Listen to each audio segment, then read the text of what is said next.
Salut à tous, bienvenue sur ma chaîne. C'est votre conteur préféré qui vous parle, et aujourd'hui, j'ai une histoire complètement folle à vous raconter. Une histoire qui va vous tenir en haleine jusqu'à la dernière ligne, je vous le promets. Imaginez ça, un jeune mec sympa donne un peu d'argent à une mendiante dans la rue, et bam, elle lui vole sa virilité avec un sortilège. Oui, vous avez bien entendu. Mais accrochez-vous, parce que ce n'est que le début. Entre sorcellerie, trahison, amour et rédemption, cette aventure dans les rues bouillantes de Libreville va vous scotcher. Alors, ne partez pas, restez avec moi jusqu'à la fin pour découvrir comment tout ça se termine. On y va? C'est parti. Libreville, la capitale vibrante du Gabon, pulse sous un soleil écrasant en ce mois de juillet. Les rues grouillent de vie, les taxis orange et blancs zigzaguent entre les passants, les klaxons hurlent comme des cris d'oiseaux tropicaux, et les vendeurs ambulants vantent leurs arachides grillés et leurs beignets encore fumants. L'odeur salée de l'océan se mêle à celle de la poussière rouge soulevée par les motos qui filent à toute allure. C'est dans ce chaos organisé que Kofi, 28 ans, marche d'un pas assuré aux côtés de son meilleur ami, Boubacar. Kofi est grand, élancé, avec un sourire qui désarme n'importe qui. Il travaille comme comptable dans une petite entreprise de négoce de bois, et ce jour-là, il vient de toucher son salaire. Dans sa poche, les billets froissés lui rappellent qu'il a promis à sa fiancée, Chantal, une soirée spéciale pour fêter leur fiançailles.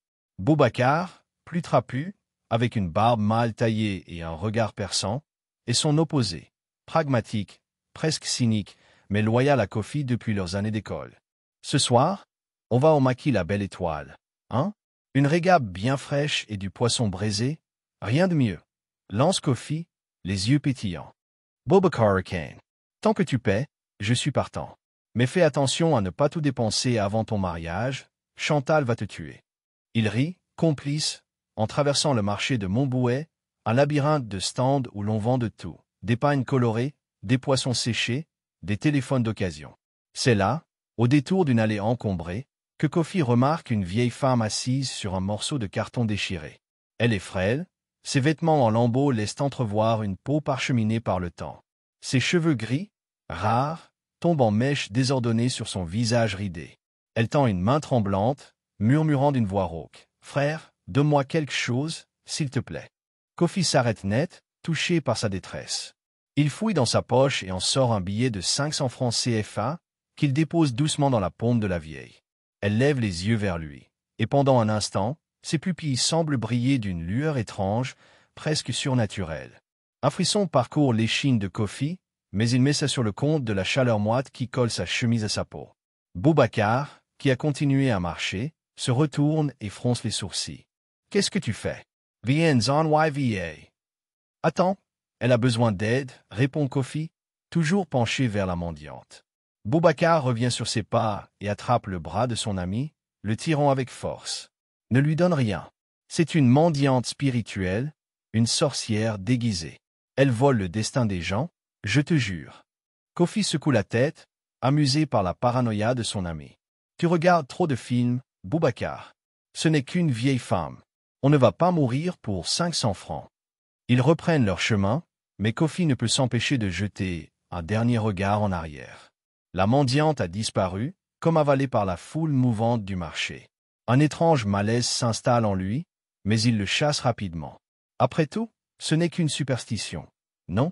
Quelques heures plus tard, les deux amis sont installés au maquis La Belle Étoile, un bar en plein air où les tables en plastique branlante côtoient une sono crachant des tubes de patience d'Abani. La nuit est tombée, et les lampes à pétrole projettent des ombres dansantes sur les murs en parpaing. Kofi savoure une gorgée de régabe, la bière locale, tandis que Boubacar dévore un morceau de capitaine braisé, les doigts luisants de sauce pimentée. Mais au milieu de cette ambiance festive, Kofi sent une douleur sourde naître dans son bas-ventre. Au début, il l'ignore, pensant à une indigestion ou à la fatigue de la journée. Mais la douleur s'intensifie, comme une lame qui s'enfonce lentement. Il grimace, posant sa bouteille sur la table. « Ça va, frère ?» demande Boubacar, la bouche pleine. Kofi hoche la tête, peu convaincu. « Oui, juste un peu mal au ventre. Je vais aux toilettes, je reviens. » Il se lève et traverse la cour jusqu'à une cabane en tôle qui sert de latrine. Là, à sa grande surprise, rien ne vient. Il a envie d'uriner, mais son corps refuse d'obéir. La douleur monte d'un cran, irradiant dans tout son bassin. Paniqué, il retourne à la table, le visage blême, une main pressée contre son abdomen. « Qu'est-ce qui t'arrive » s'inquiète Boubacar, posant son poisson. « Je ne peux pas uriner. Ça fait mal, très mal » gémit Kofi, plié en deux. Boubacar écarquille les yeux, une lueur de compréhension dans son regard. La vieille femme. Je t'avais dit de ne pas lui donner d'argent. Elle t'a ensorcelé? C'est sûr. Kofi, sceptique malgré la douleur, tente de rire. Arrête tes bêtises. C'est peut-être une infection. Je vais voir un médecin demain. Mais Boubacar secoue la tête, catégorique. Non, c'est un sort. On doit la retrouver, maintenant. Elle seule peut annuler ça. La douleur devient insupportable, et Kofi finit par céder. D'accord, allons-y. Mais si c'est une blague, tu me paies une autre bière. Ils quittent le maquis en hâte, laissant leur plat à moitié entamé. Le marché de Montbouet est presque désert à cette heure, les stands fermés, les allées jonchées de détritus. Ils cherchent la vieille femme là où Kofi l'a vue, mais elle n'est plus là.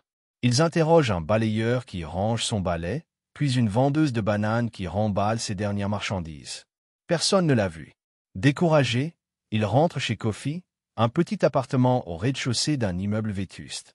Kofi s'effondre sur son lit, gémissant, tandis que Boubacar arpente la pièce, nerveux. Demain, on la trouve, promet Boubacar. Repose-toi, frère. Mais le sommeil ne vient pas. La douleur consume Kofi toute la nuit, comme un feu invisible qui le ronge de l'intérieur. Au petit matin, le soleil perce à travers les rideaux usés de l'appartement. Kofi est toujours alité, le visage trempé de sueur, les yeux cernés. La douleur a empiré, le clouant au matelas. Il ne peut plus se lever sans hurler. Boubacar, qui a dormi sur un tapis dans le salon, entre dans la chambre, alarmé par l'état de son ami. « Tu vois, c'est pas une infection, c'est un maléfice, insiste-t-il. Je vais la chercher moi-même. Toi, reste ici. » Kofi, trop faible pour protester, hoche la tête. Boubacar sort en trombe, déterminé. Il parcourt Libreville à pied, bravant la chaleur et la foule. Il retourne au marché, interroge les mendiants, les chauffeurs de taxi, les gardiens de parking. Rien. À midi, épuisé et assoiffé, il s'arrête près de la gare routière pour acheter une bouteille d'eau à un gamin qui vend des sachets glacés. C'est là qu'il la voit, la vieille femme, assise sur son carton, mendiant comme la veille. Il s'approche prudemment, le cœur battant. « Madame, mon ami vous a donné de l'argent hier, et maintenant il est malade. Il ne peut plus uriner. Vous devez l'aider. » La vieille lève les yeux, un sourire énigmatique sur les lèvres. « Ah, le jeune homme au grand cœur. Dites-lui de venir me voir. Je suis la seule qui puisse le guérir. » Boubacar hésite, méfiant. « Et si c'est un piège, qu'est-ce que vous lui voulez ?»« Pas de piège, répond-elle calmement. Mais il doit venir en personne. Allez, dépêchez-vous, il n'a pas beaucoup de temps. » Boubacar court jusqu'à l'appartement, essoufflé. Il trouve Kofi dans un état pitoyable, à peine conscient. Elle est à la gare routière. Elle dit qu'elle peut te guérir, mais tu dois y aller toi-même. Kofi, grimaçant de douleur, se redresse avec peine. « Aide-moi à marcher. Je n'ai pas le choix. » Soutenu par Boubacar, il titube jusqu'à un taxi, puis jusqu'à la gare routière. La vieille femme est là, immobile, comme si elle les attendait. Kofi s'effondre à ses pieds, à bout de force. « Je vous en prie, libérez-moi de ce sort. » Elle le regarde avec une étrange compassion. « Tu as un cœur bon, jeune homme. Mais il y a un prix à payer pour ta guérison. »« Quel prix ?» murmure Kofi, la voix brisée. « Suis-moi chez moi, et je te le dirai, » répond-elle, se levant avec une agilité surprenante pour son âge. Boubacar proteste. « Non, Kofi, c'est trop risqué. Elle va te demander ton âme, ou pire. » Mais Kofi, désespéré, secoue la tête. « dois essayer. Aide-moi à la suivre. » La vieille femme les guide à travers les ruelles sinueuses de Libreville, loin des avenues animées, jusqu'à un quartier pauvre appelé Lalala. Les maisons en tôle rouillée s'entassent, les enfants jouent pieds nus dans la boue, et l'air sent le poisson frit et la fumée de bois. Elle s'arrête devant une masure sombre, aux murs noircis par l'humidité. À l'intérieur, l'odeur d'herbe séchée et d'encens est suffocante. Des statuettes en bois, des plumes et des coquillages décorent une étagère bancale, donnant à la pièce une aura mystique. « Assieds-toi, » ordonne-t-elle à Kofi, désignant un tabouret. Il obéit, tremblant, tandis que Boubacar reste près de la porte, prêt à intervenir. La vieille s'assoit en face de Kofi, croisant les jambes sous sa jupe râpée. Pour te guérir, tu dois accepter une condition, commence-t-elle. Tu dois épouser ma fille, Ombeline. Elle a 45 ans, pas de mari, pas d'enfant. Elle a besoin d'un homme pour prendre soin d'elle. Elle sort une photo jaunie d'une femme au visage fatigué, aux traits creusés par les années. Ses yeux sont ternes, sa peau marquée par le soleil. Kofi la regarde, horrifié. Mais je suis fiancé. Chantal et moi, on se marie dans 2 mois. Je ne peux pas faire ça. La vieille secoue la tête. C'est le seul moyen. Tu as 2 jours pour décider. Sinon, ta virilité se transformera en pierre, et tu mourras dans des souffrances atroces. Kofi sent son cœur s'effondrer. Boubacar explose. C'est du chantage. On peut vous payer, vous donner tout ce que vous voulez. Non, tranche-t-elle. C'est ma condition. Partez, et revenez avec votre réponse. Il quitte la maison en silence, Kofi soutenu par Boubacar. Dehors, l'air frais ne parvient pas à apaiser leur angoisse. Kofi murmure. Qu'est-ce que je vais faire? Je ne peux pas trahir Chantal, mais je ne veux pas mourir. De retour chez lui, Kofi s'effondre sur son lit, la tête entre les mains. La douleur est omniprésente, mais c'est le poids de la décision qui le brise. Chantal, sa douce Chantal, est tout pour lui. Ils se sont rencontrés 3 ans plus tôt, dans une église évangélique où elle chantait dans la chorale. Sa voix, claire comme une cascade, l'avait envoûté. Depuis, ils rêvent d'une vie ensemble, d'enfants, d'une maison près de la plage. Comment pourrait-il la regarder dans les yeux après ça? Il appelle Boubacar, qui s'est assis dans le salon avec une bouteille d'eau. Aide-moi, frère. Je ne sais pas quoi faire. Boubacar, qui a toujours eu un faible secret pour Chantal, voit une opportunité. Écoute, peut-être que c'est le destin. Accepte le mariage, guéris, et après, tu pourras divorcer. Chantal comprendra. Kofi le fixe, choqué. Divorce? Tu me demandes de détruire ma vie avec Chantal. Pour une femme que je ne connais pas. Tu n'as pas le choix, insiste Boubacar. C'est ta survie. Pense à toi pour une fois. Pendant ce temps, Boubacar met son plan en action. Il appelle Chantal en cachette, feignant la tristesse. Chantal, j'ai de mauvaises nouvelles. Kofi va épouser une autre femme. Il m'a dit qu'il ne t'aimait plus. Chantal, au bout du fil, sent son monde s'écrouler. Quoi? Mais, on doit se marier dans 2 mois. C'est impossible. Je suis désolé, c'est ce qu'il m'a dit, mon Boubacar. Il a rencontré quelqu'un d'autre. Blessée, Chantal raccroche, les larmes aux yeux. Elle boucle une valise et quitte leur appartement sans laisser de mots, abandonnant Kofi à son désespoir. Sans Chantal, Kofi sombre. La douleur physique s'ajoute à la douleur morale, le plongeant dans un abîme de désespoir. Il ne mange plus, ne dort plus. Boubacar, jouant les amis fidèles, le pousse en relâche. Accepte, Kofi. C'est ta seule chance. Le 2e jour, à l'aube, Kofi cède. Il n'a plus la force de lutter. Il se traîne jusqu'à la maison de la vieille femme, Boubacar à ses côtés. Je vais le faire, murmure-t-il, brisé. La vieille sourit, satisfaite.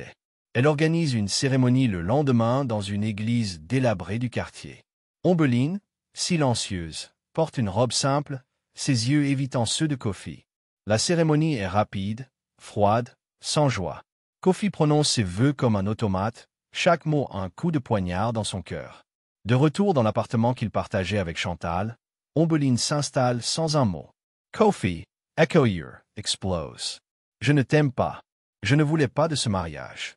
Ombeline le fixe, son regard dur. Tu ferais mieux de t'y habituer. Si tu me rejettes, le sort reviendra, pire qu'avant.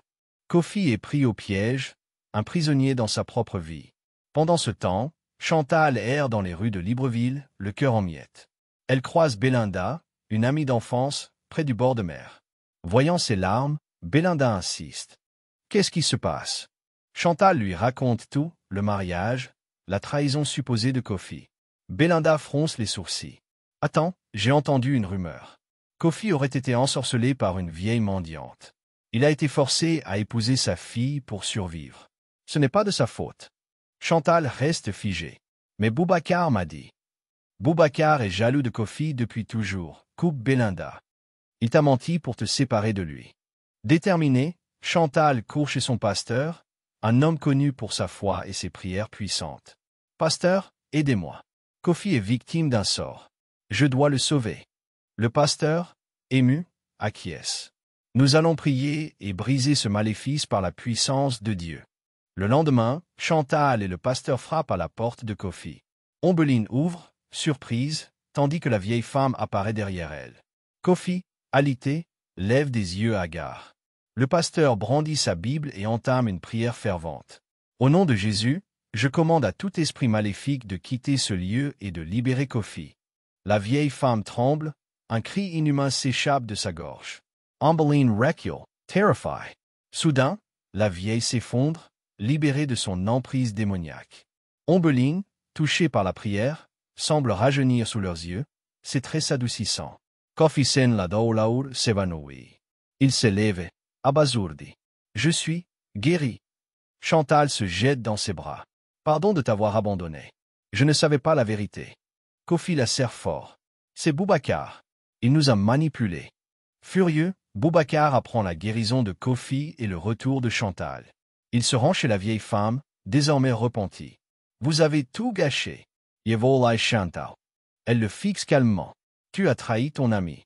Tu mérites une leçon. Elle murmure une incantation, et Boubacar perd la raison. Il se met à aboyer, courant dans les rues comme un chien enragé, sous les regards stupéfaits des passants. Kofi et Chantal célèbrent leur amour retrouvé lors d'un mariage béni à l'église. Entourés de leurs proches, la vieille femme et Ombeline, transformées, entament une nouvelle vie dans la foi. Boubacar, lui, reste un avertissement vivant des dangers de la jalousie. Et voilà, mes amis, une histoire de courage, d'amour et de rédemption. J'espère que vous avez kiffé autant que moi. Laissez un like, un commentaire, et abonnez-vous pour plus d'histoires dingues. À bientôt.